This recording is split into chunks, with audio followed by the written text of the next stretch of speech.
جرح تتساءل أدواه ودماء تحضن من أعمال أهل الجنة شيخ راشد: إنهم كانوا قبل ذلك محسنين.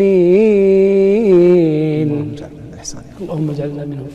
كانوا قليلا من الليل ما يهجعون وبالأسحار هم يستغفرون وفي أموالهم حق للسائل والمحروم. الله سبحانه وتعالى يقول أيضا من أعمال أهل الجنة: الذين يقولون ربنا إننا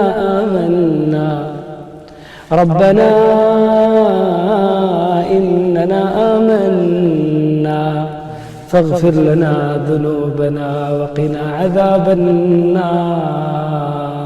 من أعمال أهل الجنة الصابرين والصادقين والقانتين والمنفقين والمستغفرين بالأسحار. من أعمال أهل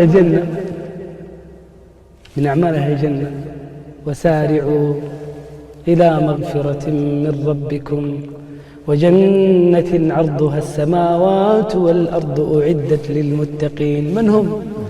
الذين ينفقون في السراء والضراء والكاظمين الغيظ والعافين عن الناس والله يحب المحسنين.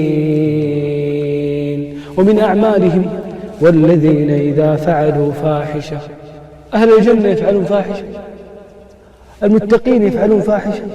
نعم، ربما يخطئون، ربما تزل أقدامهم ويعصون الله سبحانه وتعالى، ربما يغضبون الله، ولكن سرعان ما يرجعون أهل الجنة.